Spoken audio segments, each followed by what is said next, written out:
Hello, everybody, and welcome to another edition of the Zone Star State podcast. I'm Matthew Brune, and joining me once again is Ishmael Johnson, checking in right before state championship week. How are you feeling? Feeling good. Drained already. We had a big setup day It at hasn't AT&T even today. started yet, Ish. Dude, it's I know it's a lot. It's already a lot. We've been working since technically since Saturday. So yeah. Now tomorrow's the actual games. Incredible. Yeah, you have four straight days: Wednesday, Thursday, Friday, Saturday. Yeah, Four yeah, yeah. straight with 3 games each day. 4 Three games. games. 3 Yeah, games 3 each games day. each day. 11, 3, and 7. So it used to be 4. They used to do it in 3 days, which Oh, that sounds even worse. But they yeah. got smarter with When it. did they trim it to 3? Like recently, or was it? 2017. Okay. Because I was Yes, like, I do feel like I remember there being like 9, 10 a.m. games. Like, because it used to be, I think it was like, yeah, it was like 10, and then the last game started like 8. The yeah, problem was, I think 2016 there was a game that ended like, uh, like 1 a.m. or something. yeah, like it was like an injury in one of the games. So like there was like it was like a really bad injury. So like it lasted like 30 minutes for for the ambulance to get on. So like that delayed the game, and that delayed the next game. So like it didn't kick off till like 9 or 10. So everybody was like, yeah, we're not doing this anymore. Yeah, no more. Um, Uh, but yes, we will not have a podcast on Friday. Ish will be busy with that, and yeah, I'll be probably, I don't know, going back to San Antonio or not, but regardless, we're gonna kind of recap some stuff this week, and then kind of look at what's coming probably a little bit after the mhm. break, and then it'll be conference play Yeah. right after Christmas. So some teams are, I think the Big 12 might be starting before Christmas, honestly. I know the ACC is and stuff like that. So we'll see. But there are 2 teams specifically I want to talk about Mm. on this podcast because we haven't talked about them enough. We have not. And, whether that's our fault, sure, I'll take the blame. But honestly, it's kind of been these 2 teams, SMU and UTEP, men's basketball for both of them. Um, we did talk about Boopy Miller last podcast when we talked about the top players in the state Yep. potentially. But neither one of these teams has played like a super hard schedule. I don't think either one has really played a top 50 team in the country. Especially, SMU, which we'll talk about first. Mhm. SMU beats LSU 74-64. I was there in Frisco for this game. Um, this was my first chance to really lock in on SMU this year. And I was impressed. I expected them to win this game because I know LSU's just limitations and just kind of where they are. I think SMU is just a more talented roster right now. Mhm. But the way they did it, they jump out to a 12-5 lead. LSU comes back. LSU's really experienced, really tough defensively, and retakes the lead going to halftime. Kind of, was up like 6 or 7, and then SMU just storms back as soon as the second half starts, and just defensively, which was my biggest question with this team. We both know how good they are offensively, but defensively, they just stepped up significantly. And then the storyline for me is Matt Cross ends the game with 16 and 16, and he was phenomenal. This was before the year I drafted him on my fantasy team. I think starting at like 3 or something, and Mhm. this is the player I envisioned. So I start with Matt Cross, but honestly, this is a good deep team that has a good amount of like options here. I mean, a lot of players pitched in, so I was very impressed. Yeah, I think this is a team that we've been trying to figure out how to rate them because, of course, they haven't played, like you mentioned, haven't played too difficult of a schedule, but they have played some decent teams. Like, they have the losses to Butler and Mississippi State. Mhm. Um, they beat Washington State, who's not bad, around that 70-80 range in Ken Palm, but you've mentioned seeing them in person for the first time. And I also know that Matt Cross didn't start the year, if I'm correctly, right? He Yeah, didn't, he he was missed injured a a little bit. few games. Andy Yeah. Enfield So, talked like, about that after the game. So yeah, so he's still kind of getting things going as well. I think I haven't even looked up his averages yet. This is by far, I believe, his best game though against LSU. Mhm. He was somebody who, when they got him in the transfer portal, we were like, okay, this is a guy who isn't gonna jump off the page as far as like athleticism, but he does like everything well. Right? He rebounds the ball. He can shoot from the outside when he wants to. He can handle the ball a little bit as well. From the inside, he can pass a little bit as well. Like he's that kind of all around big man at kind of like a tweener size. Yeah. And, you know, you mentioned seeing him in person, and like I think that this game was the first game where we really saw like every element to his game, and it was like, oh, okay, like he can take mismatches in the post. He's a little bit quick, like he's a little bit quicker to maybe versus like traditional big men. And I think what he finished with, let me see, 16. What was 16 it? and 16. 16 and 16. Yeah, Jesus. 16 and 16, 2 assists, 1 block, 1 steal. Like Yeah. that's about the type of player we expected. He's averaging close to a double-double, not quite a double-double yet, but close to it. And I think once he gets healthier, or kind of gets his feet under him more consistently after recovering from injury, he's going to be somebody who ups those numbers and maybe it becomes more of a player that we look at as like one of the best in the state.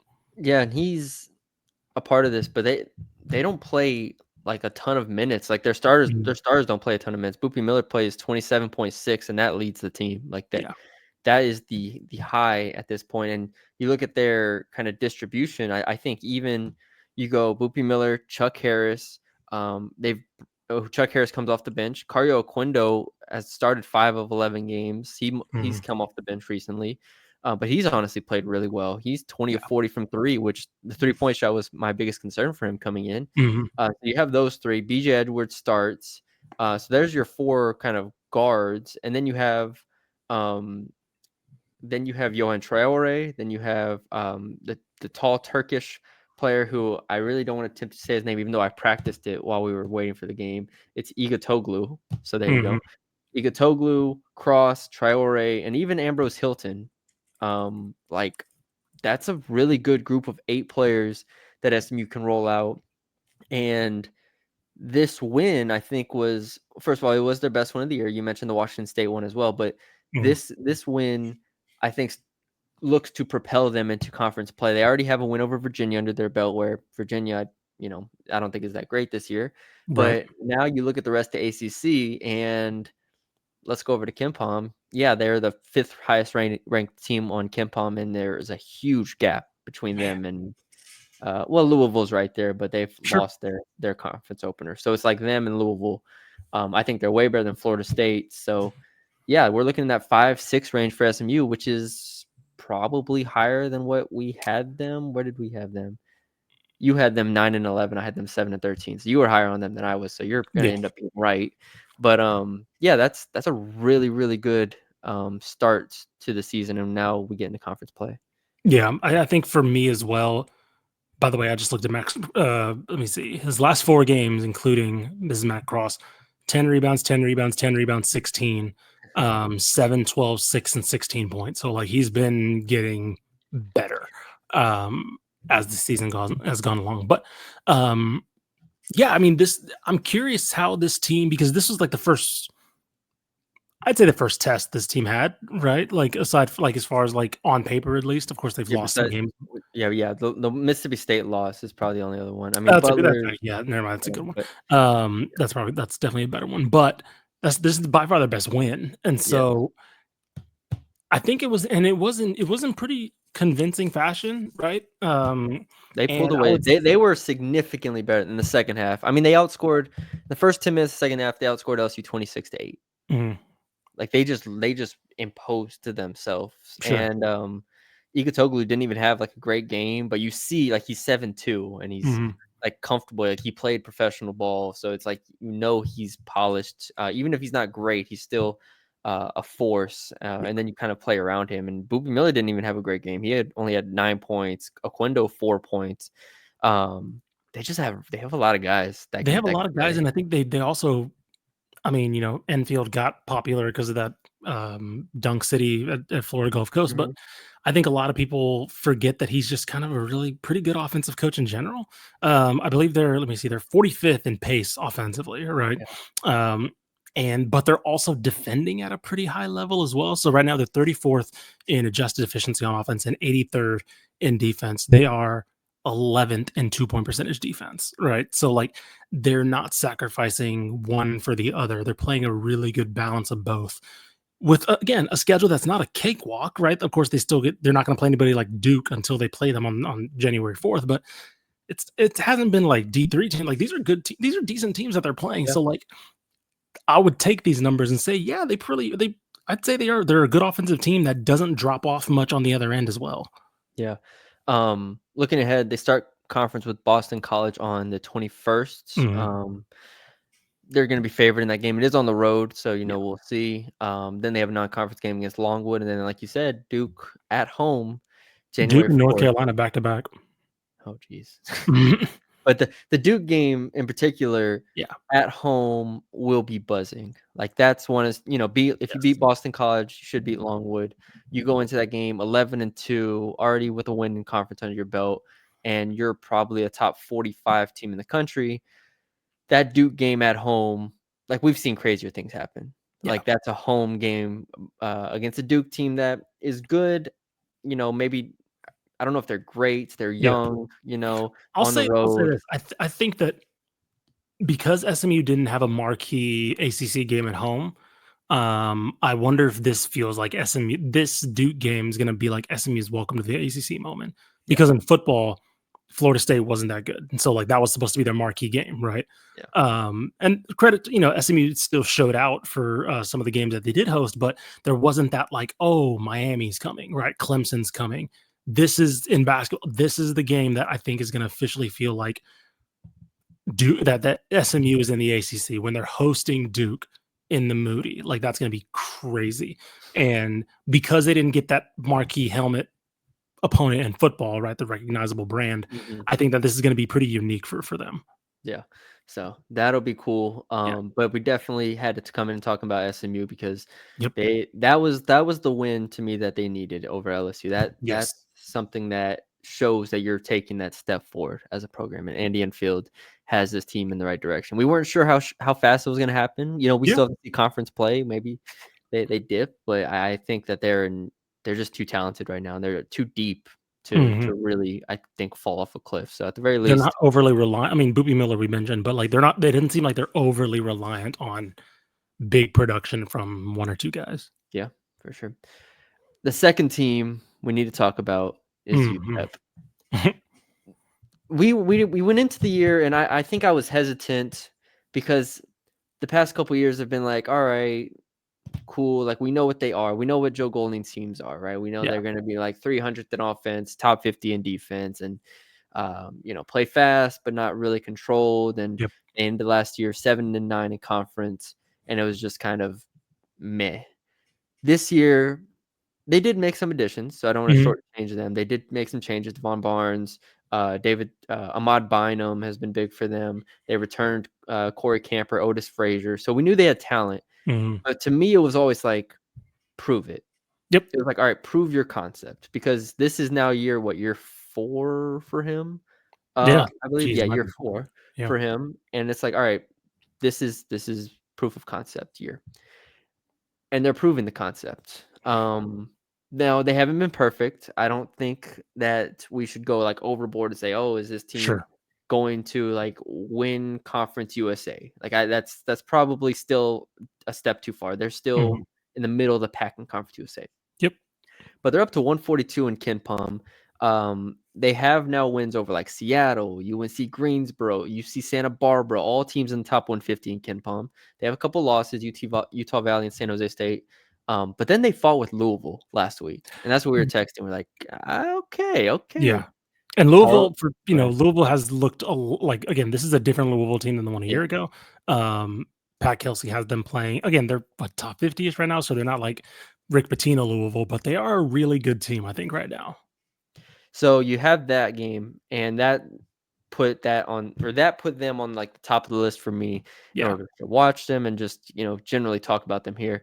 Then they play Tarleton, and they jump out on Tarleton a bit, and then Tarleton fights back. And we've talked about Tarleton; they're kind of a mess this year. They are a mess this year. But UTEP puts them away. This isn't a UTEP team that's going to like overwhelm teams with talent. But I went back to the Louisville game, and that's a really, really good performance there on the road. 77-74 loss. And the thing that jumped out to me was this team can shoot the hell out the ball. Yeah. Good. And it makes you wonder, like, that's always been the Achilles heel with these teams, right? This has literally always been UTEP's thing. Last year, 319th in 3-point percentage. The year before, 356th in 3-point percentage. Yeah. So bad. And to Joe Golding's credit, I've ran into him the past couple of years at the state championships at the high school in San Antonio, because he's had two signees be in the tournament, and so he always makes a trip down before the conference tournament starts. And both years he's like, we gotta shoot the ball better, right? As far as like portal, as far as recruiting, he was like, we gotta find shooters. And I think now it looks like they have they're almost shooting 40% from three right now. And again, whether or not you're like, oh, that's not sustainable, that's fine. They're also not like overly reliant on it either, right? I think they're only like 285. Yeah, they're 285 as far as attempts go. So like they're not chucking and just hitting an insane amount of shots, but they weren't chucking last year, and they just weren't hit. Like if they can hit a 35% plus clip, that's fine. You will take 35%. They win probably. I'm trying to figure out like they at least won 20 games because they won 18 last year. So like they at least won 20 games if they hit 35% from three, right? And now with that being said, defense has kind of taken a little bit of a dip this year. Is that just the give and take? I don't know, but that's something to maybe watch. But like it's a little sloppy right now, I'll say, because like defensively, they're fouling a lot. There's a lot. That is an understatement. They're dead last in the country in free throw attempt rate. Jesus, defense. I did not realize they were that dead last. 364. 54%. Yeah, that's a lot. They foul a lot. And that's something to keep an eye on, because they haven't played the hardest schedule yet. So it's not like they're playing like, teams that they just can't guard, like Kansas and Duke and all the. They're playing teams relatively around their caliber. So like that's something that I'm like, it's not a good thing that they're just like, I'm just looking at it now. Well, they're 64. Yeah. Second crazy in turnover percentage defense, 364th in free throw attempt rate defense. I mean, that's it is literally all or nothing. Yeah, it's like, it's literally we're either getting the ball or your arm. We're either going to get the ball and go the other way, or we're going to run you over and go send you to the free throw line, or we're going to go up and try to block a shot, because they're top 30 in block percentage as well. Yeah. We're either going to get the block or we're hitting you and you're going to the line. Like there's contact somewhere here. Okay. And that is Louisville shot 34 free throws. Yeah, it is jarring. Like it is jarring to watch, but it's not like super surprising. We know how Joe Golding is in terms of a coach, and his turnover percentage defense is always really high. Yep. But yeah, the 3-point percentage to me has just been such a revelation. Corey Camper, 35%. Ahmad Bynum has to be one of the leaders in the state right now. The volume isn't super high in 9. No, that's pretty freaking high. 25 of 39 from 3 this year. Oh my goodness, 64% in 9 games. Quick math tells me that's about 4 and some change a game. So that's not bad volume. He's hitting 64%. I think Ken Palm has him. I think Ken Palm has him rated as the number 1 shooter right now in the country.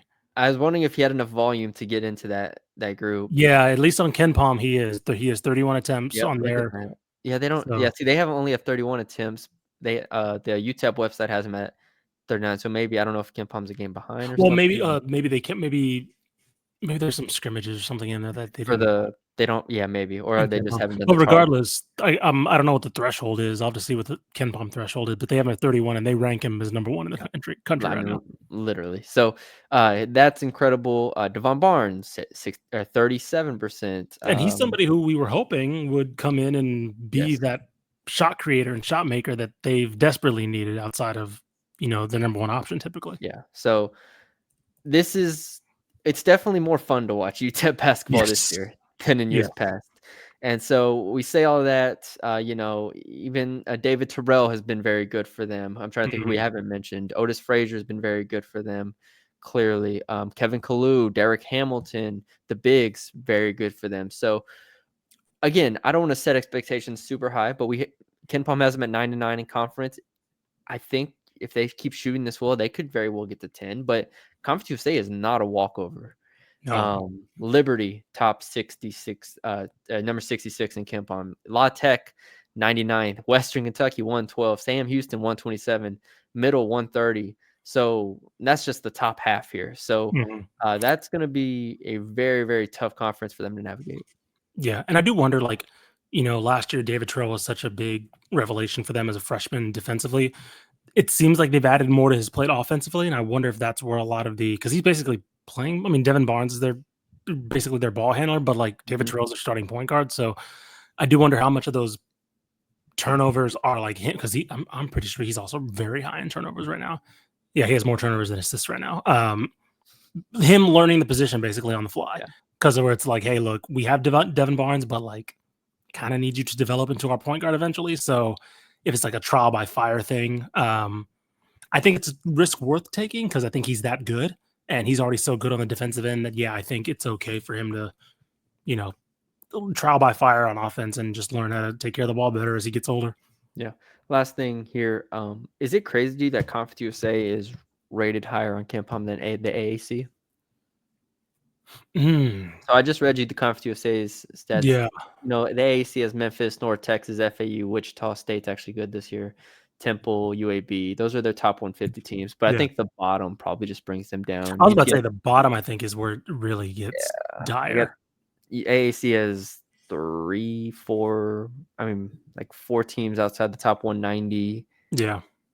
Conference USA only has 2. So just more teams, and then that just caught me off guard because I didn't expect Conference USA to be that good. But it's that's the good thing about not having a huge conference. It's a little bit more compact. They only have 10 teams? Yeah, 10 teams in here. So I think the top of the AAC is better than the top of Conference USA. But as a whole, I can definitely. I mean, it's like similar to the Sun Belt and AAC in football, where it's like top to bottom, probably the Sun Belt, but like the top, you're gonna go with the AAC. Yeah, good analogy there. All right, we can wrap it up with a couple results that I wanted to hit on. Last thing on the men's side, A&M beats Purdue 70-66 on the road. And the only reason, I don't know if there's A&M people listening for this, but the only reason I can't go in super detail about this game is because nothing surprised me about this game. Every A&M game, we've talked about this every podcast we talk about A&M. It's the same game. And I love them for it. I love them because they're going to win a lot of games, and especially against Big Ten teams that, no offense, are not as athletic as SEC teams. Right. They just, double them up on the offensive glass, hit a bunch of free throws, get to the line. Like, you're going to have to hit threes on us. You're going to have these tall European dudes posting us up. I don't know what you Big Ten guys got over there, but SEC guys they just punch you in the face over and over. And so I will say Pharrell Payne played really well. And when you get the big three of Wade Taylor, Zurich, Phelps, and Pharrell Payne, and Payne's been kind of up and down. Phelps has been up and down too. But when you get those three on together, I think that's what Buzz Williams kind of envisioned. It's like, we have now the offensive firepower to match what we're doing on defense and the offensive glass. So that was it. I just wanted to talk about that. I don't know if you have anything to chip in. And I mean, I think the biggest thing for me is that so far Wade Taylor's just let Zurich Phelps have more of the ball, which has been really interesting to see. I'm not against it because I do think Wade Taylor may be best as an off guard, but I do find that interesting because, like, when we imagine, I guess I imagine personally Zurich being the off ball guy, but I think he's had more possessions than Wade Taylor, and it's working right now, man. If Wade Taylor can pick his spots more, like, that's a huge benefit to whatever they can do offensively. Yeah, Phelps, also 2 of 4 from 3. You always take that from him. He's always going to be a high turnover guy just because he forces the issue so much. But 16 points for him, and then you also had you're going to get the ups and downs. But A&M now has beaten Texas. The last 5 games. First of all, they have one of the toughest non-conference schedules in the country. But the last 5 games have been beat Creighton on neutral, beat Rutgers neutral, beat Wake Forest at home, beat Texas Tech neutral, and beat Purdue on the road. Okay. I mean, that's a 5-game stretch, 5 straight wins over basically top 100 teams. I think this team could beat Texas by double digits. The way they play, I think they can beat Texas by double digits. Do I think they will? I don't know, but I think this team can beat Texas by double digits. January 4th, baby. Yeah, that's going to be I'm locked in for that game. Yeah, that wouldn't surprise me at all. Texas is gonna have to come to play because they're gonna make Trey Johnson You're gonna put feel Trey it. Johnson in the torture rack. They're gonna make Trey Johnson defend. They're gonna make Kaluma, Shedrick, all of these guys. It's gonna be very, very challenging. If A&M was in the Big Ten, hell, they might be the favorites in the Big Yeah. Ten. They probably would be the favorites in the Big Ten. If they were in the Big 12, it'd be very interesting to see them with Houston and Iowa State. But then, I mean, I'd have them right there with a Kansas, with a Baylor, Mhm. and they've already beat Texas Tech. But they are in the SEC, who just refuses to lose to people. Auburn, Right. Tennessee, Florida, like Bama, Kentucky. I guess Jesus. if A&M is your top 6 in the SEC, Yeah. they'll be a top 4 seed in the tournament, and that's going to be a great, great year. Yeah. So we'll see. But I did want to touch on that Nope. because That was a good. we won't talk about A&M again because they have Houston Christian and Abilene Christian the next 2 We're not games. talking about them until the new year. Yeah, we'll talk about them January 4th, January 5th, whenever we do the podcast. Flipping it to the women's side, just a couple notable results. Texas State beating Denver. I know it's not a huge, game, Yep. but Texas State beating Denver in Denver, December 15th, I thought was significant because now Texas State is 6-3 overall, Mhm. 4-1 on the road, and we've seen them play a couple times, and they kind of just keep bringing different players in to make plays. Yeah. And defensively, they hold Denver 35% from the field, and yeah, I just thought this was a really notable win here for Texas State, who has surpassed our expectations to this point in I the would. year. I'd say so, just because like I didn't expect them to be that good at all, really. The one thing for me that I'm really finding interesting is I don't know if they've had the same starting lineup for like any of their games. It seems like, let me see.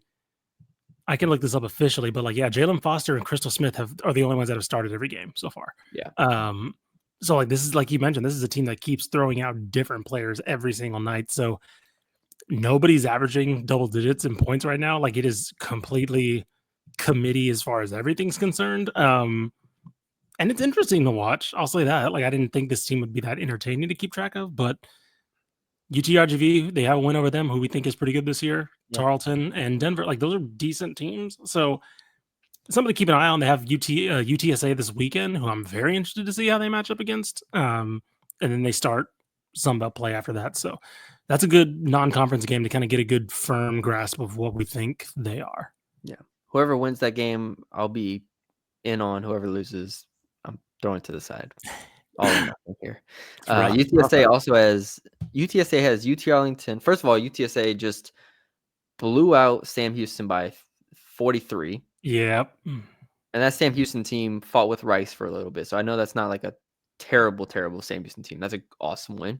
And Yep. then UTSA loses to Stanford on the road by 5, 62-57. I did not watch that game, but I've seen Stanford take LSU to overtime in the PMAC. So UTSA has UT Arlington on the 19th and then Texas State on the 21st. If they win both of those games, we're still looking back on that Texas A&M game as saying you should have won that game.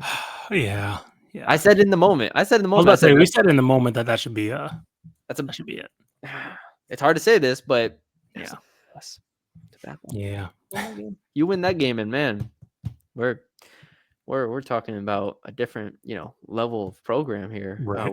But they can still, if they beat UTA and Texas State, I think that's a great non-conference for UTSA. So, and then the last one, Texas Tech beats Arkansas in women's basketball, and I think it's not like groundbreaking because I don't expect Arkansas to be very good this year. Like they might be the worst team in the SEC, but Bailey Maupin finally had her kind of breakout game of sorts. 25 points, 7-14 shooting, 9-12 from the line. And so you get Bailey Maupin, you get Jasmine Shavers. If those two can play at this level, if they can combine for 40 points in a game, I think Texas Tech has a higher ceiling than what maybe I give them credit for. Because that was what we said going into the year. Is like, can Bailey Maupin, can she be like the go-to scorer. Yeah, I Shaver, mean, last year she stagnated a little bit, and that's kind of, in my opinion, that's what it wasn't her fault, but like that's what was a good summary of like, hey, she couldn't take the next step, so that kind of like the rest of the roster wasn't up to snuff either, so like that kind of brought everything down too. yeah. So we've talked about Texas Tech on this pod a couple times recently, and Mhm. I do, like we said, I've liked their size. I like some of their shooting options here. They did not shoot the ball well at all in this game, but I know Blacklock didn't play a ton, who I like as a shooter. Mhm. Maupin only 2 of 5 from 3. So I think they have options, but maybe they're figuring out their identity here. So good win on the road against an SEC team, albeit it is Arkansas. Yeah. Gives me a little bit of hope for Texas Tech going into conference play here. Yeah. And that's it. Nothing crazy. We'll be back next week with another slate of games and probably a look ahead to conference play. Yeah, we'll be able to actually preview some more of that stuff. Preview some, and we'll see what the scheduling is like. There might be some conference game played by the time we do a next pod, so we'll see. But yeah, thank you all for joining us. Leave us a like, comment, share, subscribe if you haven't already. Leave if you're listening on the audio side, leave us a 5-star rating and review. We'll be back next week, so we will talk to y'all then.